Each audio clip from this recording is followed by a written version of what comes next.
Unang nagsalita si Mike habang hawak ang kamay ni Ella. "Ella, babe, remember the very first day we met? You slapped my face." Sabay ngiti niya kay Ella na agad namang pinamulahan ng dalaga. "From the moment I saw you, I just knew that you were the one. The one I must spend my life with. Thank you for that one slap of yours, which made me realize that your beauty, heart and mind inspire me to be the best person I can be. Alam kong hindi man ako perpektong lalaki, but I will do whatever it takes para maging mabuting asawa para sa'yo. I promise to laugh with you in the good times, to struggle and support you in the bad times, to wipe away your tears with my hands and my love, to share with you all my riches and honors, to play with you as much as I can, until we grow old, until our life shall come to end." Dahan-dahang isinuot ni Mike ang singsing sa daliri ni Ella, habang emosyonal na nakatitig sa kanyang mga mata. Masuyo niyang pinahira ng kanyang mga kamay ang luha sa mga mata nito na kanina pa niya nakikita na unti-unting pumapatak habang nagsasalita siya. Nang makabawi si Ella, kinuha niya rin ang isang singsing mula sa maliit na box at hinawakan ng kamay ni Mike habang nagsasalita. "Mike, babe, I feel truly blessed that you chose me and I get to share my life with you, and you have chosen to share yours with me. My body, my mind and soul, and my heart. They are all yours forever. I will be yours forever. I will follow you anywhere you go and anywhere you lead me. You are the love of my life. Someone who always makes me happier that I could ever have imagined. And you have made me a better person that I ever thought I could be. Minsan naiirita ako sa'yo, pero dahil doon, hindi ko na malaya na minahal na pala kita. At ayaw kong darating ang araw na maghihiwalay tayo. Promise to live with you and love with you. Stand by your side and sleep in your arms. Hand in hand, heart in heart. Let's go on with this so that we can grow old together." Tumutulo ang luha ni Ella habang sinusuot ang singsing sa mga daliri ni Mike. Nag-angat siya ng tingin at nakita niya rin ang tumutulong luha sa mga mata nito. Nagtitigan silang dalawa. Hindi na napigilan ni Mike ang kanyang sarili dahil sa hindi niya maipiliwanag ang sobrang saya na kanyang nararamdaman ngayon sa mga sinabi ni Ella. Bigla niyang hinapit ito sa baywang papalapit sa kanya at agad na pinagtagpo ang mga labi nilang mag-asawa. Hindi na nila inantay pa ang sasabihin pa sana ng judge na "You may now kiss the bride" dahil pareho na silang sabik sa mga labi ng bawat isa. Tumagal ang halik na yun hanggang sa hindi na nakatiis ang judge at narinig niya itong nagsabi na, "You may now stop kissing the bride. Ipagpatuloy niyo lang yan sa bahay niyo. Pero bago yan, magpirmahan muna kayo dito sa marriage contract niyo. Nako mga batang to, hindi na makapag-antay." Pailing-iling na sabi nito nang matapos na silang pumirma ng kontrata sa kasal. "Mabuhay ang bagong kasal!" Sigaw ng mga rascal niyang kaibigan habang malakas na nagpalakpakan. "Hanep mo, dude. Grabe. Kailangan ko yatang magpaturo sa'yo kung paano gawin yung ginawa mo kanina. Haha, hindi alata yun ah. Ha." Pangaasar ni Axel kay Mike. "Loko, mahiya nga kayo sa asawa ko. Alam nyo, nagsisisi talaga ako na kayo pa ang kinuha kong witness sa kasal ko. Kung alam ko lang sana, nagbayad na lang ako ng artista." "Ang sama mo naman, dude. Si Axel lang yun, ba't pati kami nadamay? At saka, pwede ba yung wala kami sa kasal mo? Eh di sana hindi namin nasaksihan ngayon kung paano ka kasweet sa misis mo. Speaking of misis mo, siguro naman may bala ka nang ipakilala siya sa amin, dude. Ehe." Sabad naman ni Asher. "Huwag na, ma-stress pa ang asawa ko sa kakulitan nyo." Pagtataboy niya sa mga ito. "Ang sabihin mo, ayaw mo lang siyang ipakilala sa amin kasi takot ka. Kami na lang mag-i-introduce ng sarili namin." Sabi nito habang humingiti. Akmang lalapitan na sana ni Asher si Ella nang bigla itong hinarangan ni Mike sa harapan, kaya nasa likod na niya ito ngayon. "Sige, subukan mo siyang lapitan. Sa labas ka pupulutin." Banta nito kay Asher. "Babe, halika na. Huwag mo nang pansinin yung mga baliw na yan." "Ha, napaka-overprotective mo naman sa asawa mo. Well, congratulations sa inyong dalawa. Sana makarami kayo kaagad." Pahabol na sabi ni Asher na umiiling-iling sa papalayong mag-asawa. Samantala habang nasa biyahe. "Babe, okay lang ba sila?" Hindi man lang ba natin sila yayayaing mag-lunch kasama natin? Tanong niya kay Mike. Malambing nito ang pinisil-pisil ang labi niya, saka sumagot. Babe, okay lang yun sila. Sanay na yung mga yun sa ugali ko. At saka disturbo lang yung mga yun sa honeymoon natin. Sobrang busy din ang mga yun, kaya hindi na importante para sa kanila ang makikain. Sabay kindat sa kanya. Babe, napaka-OA mo naman kasi kanina sa kanila. Akala mo ba artistahin ng asawa mo na makareact ka ng ganun? Parang ayaw mo kong maagaw ng iba. Pananumbat niya sa asawa. Sobra pa sa artistahin, babe. Kasi sobrang napakaganda mo ngayon sa suot mong civil wedding dress. Sabay pasada ng tingin sa kabuuan niya. Ang galing mo kasing pumili, mister. Hindi ko nga ina-expect na pagising ko ay may tumambad na kaagad sa akin na wedding dress sa kwarto ko. Ikaw basta-basta ka nalang pumapasok sa kwarto ko nang hindi ko makatok. Saway niya sa asawa.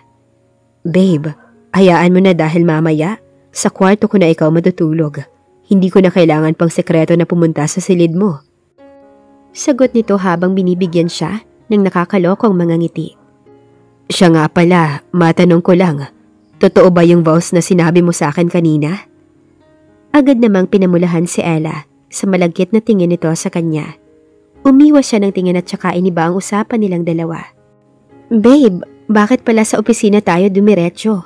Hindi ka ba nagugutom? Baka gusto mong kumain muna tayo. Hindi, sweetheart. Mauna ka na lang munang kumain sa bahay.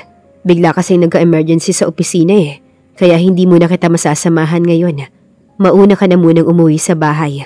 Susunod ako doon mamaya. Bukas ka na lang pumasok sa opisina. Ando naman si James. Hindi na siya nito hinintay pa na sumagot at agad na siya nitong kinintala ng halik sa labi bago lumabas ng kotse. Bye, sweetheart. I love you. 10:00 na ng gabi. Kanina pa siya pabiling-biling at pabali-balikwa sa higaan, ngunit hindi pa rin siya dalawin ng antok. Panay ang labas niya sa kanyang silid upang i-check kung dumating na ba si Mike. Pero mula pa kanina ay hindi pa rin ito bumabalik ng mansyon. Hindi niya rin ito matawagan dahil hindi pa siya nakakabili ng kanyang sariling cellphone. Nag-aalala na siya kasi baka ano na ang nangyari sa kanyang asawa. Nangako ito kanina na susunod itong uuwi sa bahay pagkatapos nitong masettle ang problema sa kanilang kumpanya. Pero bakit hanggang ngayon ay wala pa rin siya? Lumabas siya ulit ng kanyang silid upang hintayin ang kanyang asawa sa veranda. Valdalion Mansion. Magkaharap ngayon ang mag-amang Mike at Don Vicente Valdalion sa study room. Hindi alam ng kanyang ama kung ano ang isasagot sa mga tanong niya. Bakas ang paghihirap nito na magsalita at hindi ito tumitingin ng diretso sa kanyang mga mata. Dad, please, sagutin mo ang tanong ko.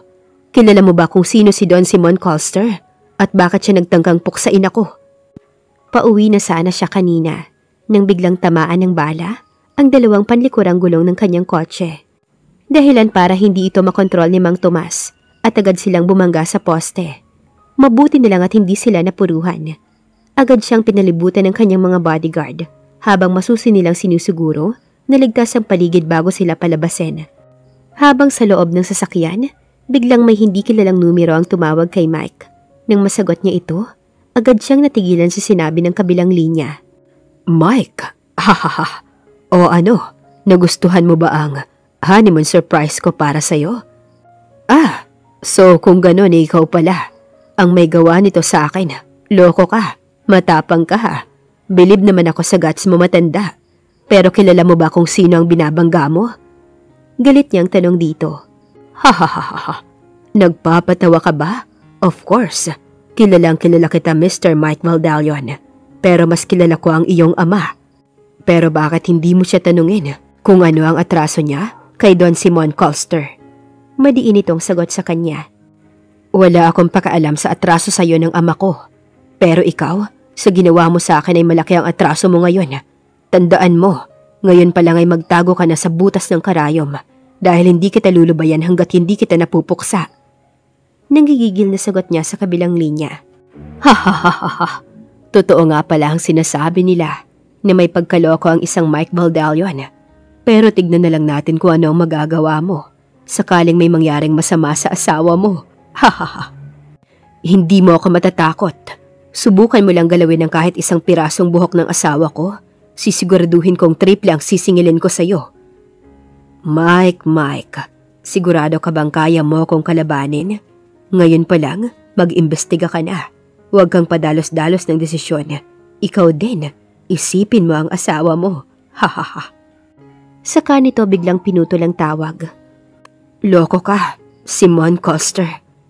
Parang sasabog siya ngayon dahil sa sobrang galit. Lumabas siya ng kanyang kotse at binigyan ng instructions lahat ng kanyang mga tauhan.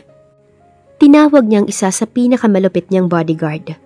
Boss, tawagan mo ngayon ang Special Elite Task Force.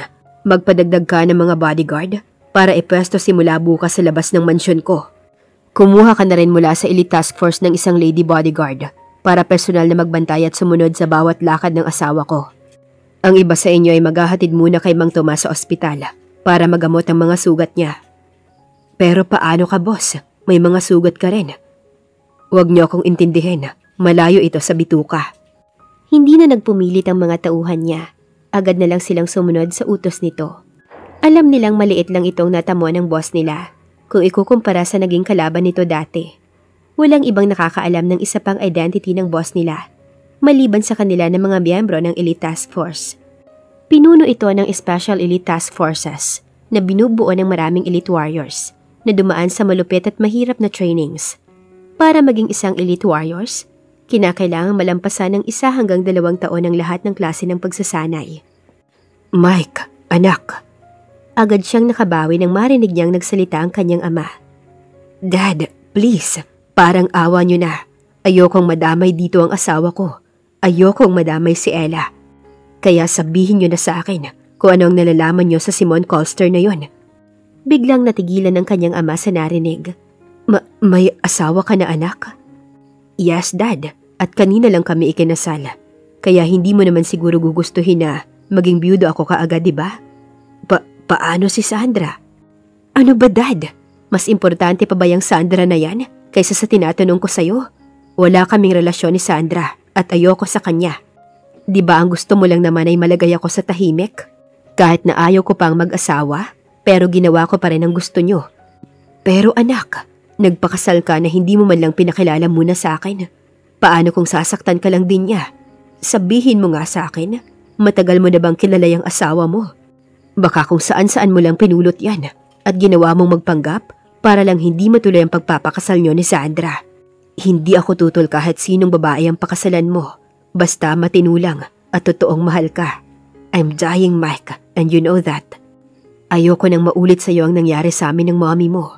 Si Sandra, alam kong matagal ka na niyang mahal, kaya alam ko na siya ang nararapat na babae para sa'yo. Dad, stop! Sigaw niya sa kanyang ama. I love her, Dad. I love my wife. At ako lang nakakaalam ng nararamdaman ko. Mahal ko si Ella, kaya hindi mo siya dapat hinuhusgahan. Wala akong nararamdaman na kahit konti man lang kay Sandra. Kaya tumigil ka na dahil may asawa na ako ngayon. So now, answer me. Please naman, Dad. Huwag mong ilayong usapan dahil iritang-irita na ako. Samantalang sa labas ng pinto, narinig ng 2 babae ang bawat salitang binitawan ni Mike. Napadaan sila sa study room ng kanyang dad, kasama si Sandra, na matalik niyang kaibigan at magiging kanyang sister-in-law. Nang aksidente nilang marinig ang pinag-uusapan ng mga ito. Sis, wag mo na lang munang pansinin si kuya. Mainit lang siguro ngayon ang ulo niya. Uwi ka ni Marie para maibsan ang lungkot ni Sandra. Agad na pinahira ni Sandra ang luha sa kanyang mga mata. No! Hindi ako papayag, Marie. Naghintay ako mula noong mga bata pa kami hanggang ngayon. Alam mo yun, bakit sa babaeng baliw pa na yun siya nagpakasal? Maganda naman ako, di ba? Hindi ako maghihintay ng matagal para lang mapunta siya kay Ella. Pinaimbestigahan ko yung babaeng yun. Isa siyang manguhut-hut, gold digger, hampas lupa. Makikita niya sa akin, hindi siya magiging masaya. Galit na sagot ni Sandra kay Marie, ang kapatid na babae ni Mike. So, ano ngayon ang pinaplano mong gawin para makapaghiganti ka sa babaeng yun? Tutulungan kita. Hindi ko pa man nakikita ang babaeng yun, but I already began to hate her. She stole my kuya at magbabayad siya sa ginawa niya sa'yo. Sumilay ang ngiti sa labi ni Sandra, pero siya lang ang nakakaalam ng totoong plano niya. Hindi na muna sila umalis at patuloy ng pinakikinggan ng usapan ng dalawa. Samantala sa loob ng study room. What? Hindi makapaniwala si Mike sa inamin ng kanyang ama. Yes, Mike. Totoo ang sinabi ko. Si Simon Coster ay ang lalaking kaagaw ko sa mommy mo. Noon, ang mommy mo ang pinakamagandang babae sa campus namin. Pareho kami ni Simon na nagpaligsahan sa panliligaw sa kanya. Ngunit ang masakit dahil hindi ako ang pinalad sa pag-ibig ng mommy mo. Nang malaman ko na si Simon ang nagugi sa puso niya, ginawa ko ang lahat para makuha ko siya. Isang gabi ay may nangyari sa aming dalawa at ikaw ang naging bunga. Para makaiwas sa kahihiyan ng bawat pamilya namin, ginawa ng paraan ng aming mga magulang na makasal kaming dalawa. Galit na galit si Simon nang malaman niya ang nangyari. Simula noon, isinumpa niya na magbabalik siya para maghigante. Kung natatandaan mo, 7 years old ka pa lamang noon nang malaman mo na nakipaghiwalay sa akin ng mami mo para sumama kay Simon. Gusto niyang isama ka sa pag-alis niya pero hindi ako pumayag. Dahil nalaman kong naging pinuno ng isang malaking sindikato si Simon, hindi lang dito sa Pilipinas, kundi maging sa ibang bansa. Marami siyang pinapatay at pinatay. Kung malupit ka sa mga kalaban mo, mas malupit si Simon. Wala siyang awa sa pagtabos ng buhay. Makapangyarihan siyang tao at isa rin siya sa nagmamay-ari ng pinakamalakas nating kakompetensya sa negosyo, ang Coster Shipping Lines at Sterling Hotels Inc. Na ngayon sa pagkakaalam ko ay anak niyang si Raven Coster ang namamahala. Si Raven Coster ay kapatid mo sa ina. Namatay ang mommy mo after siyang maisilang. Paano kaya siya pinalaki ni Simon? Kaya mag-ingat ka din kay Raven. Parang hindi makahinga si Mike sa lahat ng narinig niya mula sa kanyang ama. Hindi kayang mag-sink in sa utak niya ang lahat ng mga nalaman niya mula rito. That's crazy. Mortal na magkaaway ang kanilang ama. At ngayon ay parang uulitin ng panahon dahil iisang babae lang din ang nagustuhan nila. Naalala pa niya ang mukha ng hilaw niyang kapatid. Kakaiba ito kapag tumitig kay Ella, dahilan para pagsilosa niya ito. Hindi iyon maintindihan ng dalaga dahil ang kapwa niya lang lalaki ang nakakaalam kung may gusto ito sa isang babae. Hindi niya hahayaan si Raven na agawin ng pagmamay-ari niya. Wala siyang kaalam-alam sa mga pangyayari dahil simula ng 5 years old siya, ay ipinadala na siya ng kanyang ama sa Amerika para doon mag-aral mula preschool hanggang sa graduate siya. Umuwi lang siya sa Pilipinas noong 10 years old na siya at nadatnan niyang meron na siyang 5 years old na kapatid na babae. At si Nanay Martha na ang nag-aalaga dito, pati na rin sa kanya sa tuwing uuwi siya para magbakasyon. Oo nga, bakit hindi ko naisip yun? Humarap siya uli sa ama at nagtanong. 5 years ang pagitan ng edad namin ng kapatid kong si Marie. Ibig sabihin, 5 years old pa lang ako ay hiwalay na kayo ni Mami at hindi ng 7 years old ako. Kaya mo ako ipinadala agad sa Amerika para hindi niya ako makuha, ganun ba? Pagkukumpirma niya sa kanyang ama, napabuntong hininga muna ito bago magsalita.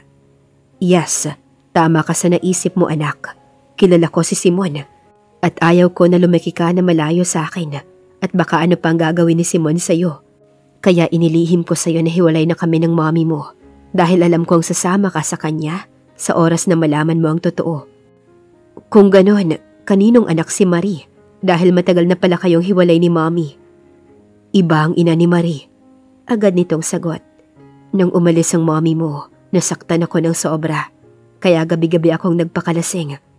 Nandoon ka na sa Amerika nung pumasok ang Nanay Martha mo bilang katulong. Dahil sa kagustuhan kong makalimot kay Amanda na mommy mo, hindi ko naiwasan na may nangyari sa amin ni Martha. Siya ang totoong ina ni Marie.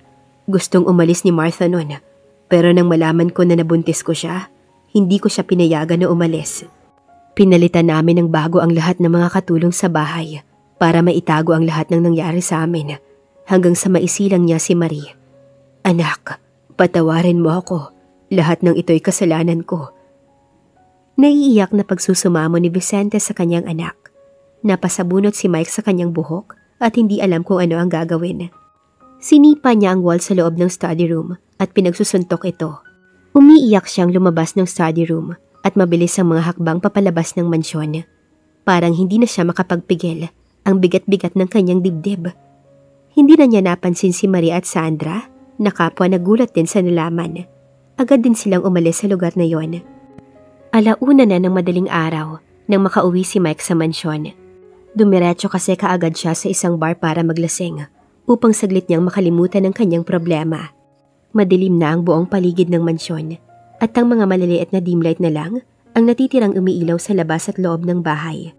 Akmang aakyat na sana siya ng hagdan upang pumasok sa kanyang silid nang makita niya ang silhouette ng isang babae na nakahiga sa couch sa kanilang sala. Pinuntahan niya ito at napagtanto niyang si Ella. Anong ginagawa niya rito? Inihintay niya kaya ako?